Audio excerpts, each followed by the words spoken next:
All right, let's dig into the very roots of English literature. We're going to go way, way back to a time of warriors, monsters, and kings. We're about to journey into a world that feels completely alien, but believe it or not, it's the foundation of pretty much every story we tell today. Just look at this. I know, it seems like a totally foreign language, right? But what you're looking at is the very first line of Beowulf, one of the oldest, most important poems in English. Our story starts right here, more than 1,000 years ago. So, the big question is, how on earth did we get from that to the English we're all speaking right now? And what can this ancient world, with all its heroes and hardship, actually tell us about our own stories? Well, let's dive in and find out. To really understand where the Anglo-Saxons came from, we have to start with what was there before them, and maybe more importantly, what got left behind.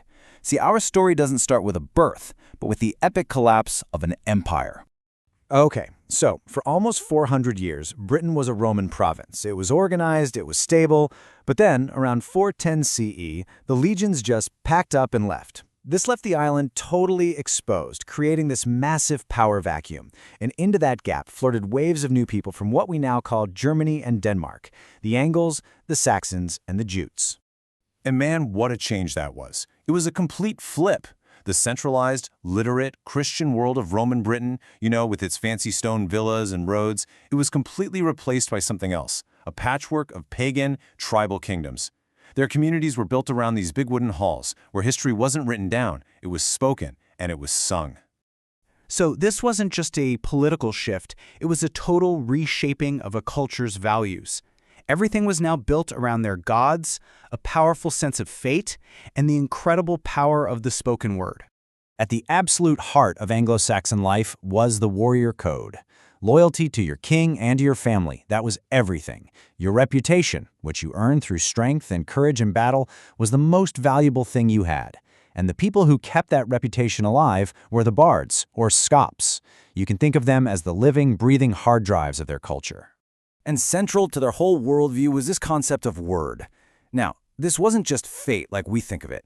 It was this powerful, unavoidable sense of personal destiny that controlled everything and everyone, from the lowest warrior all the way up to the gods themselves. You could never escape your word, but you could face it with courage. But of course, this warrior society wasn't going to last forever, not without a challenge. Two massive forces were about to arrive that would threaten and ultimately completely transform Anglo-Saxon England. Okay, lock this date in your head, 793 CE. This is when everything changed. Vikings sailed down from the north and launched a brutal raid on the monastery at Lindisfarne. This was the beginning of a terrifying new era of war. The Vikings went after monasteries because that's where the gold and silver was. But in doing so, they were striking at the very heart of Anglo-Saxon learning. These weren't just treasure houses. They were the places where all those oral stories were finally being written down. With every raid, priceless, one-of-a-kind manuscripts. The only physical records of their poetry and history were just lost, burned, gone forever. Right when it looked like this entire literary culture could be completely wiped out, a hero stepped up. Alfred the Great. He didn't just beat the Vikings on the battlefield, he launched a full-blown cultural revival. He knew that to save his kingdom, he had to save its stories, so he pushed for education and had crucial texts translated into Old English, making sure their legacy would survive. So thanks to Alfred's incredible efforts, the great works of this era actually made it through. Now we can get a closer look at the language they used and the epic stories they told. The language they spoke was called Old English, or Anglish. It was a Germanic language, and it sounds really different from what we speak now, but it is the direct ancestor. It's the foundation that modern English is built on. And the absolute heavyweight champion of this entire era has to be Beowulf.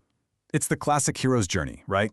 A super strong warrior sails to Denmark, takes down a horrifying monster named Grendel, then dives into a swamp to defeat its even scarier mother. He goes home, becomes a king, and then, in his old age, faces a dragon in his final, fatal battle. It's the perfect embodiment of that whole warrior code. Courage, loyalty, and facing your fate head-on. Old English poetry was also incredibly creative.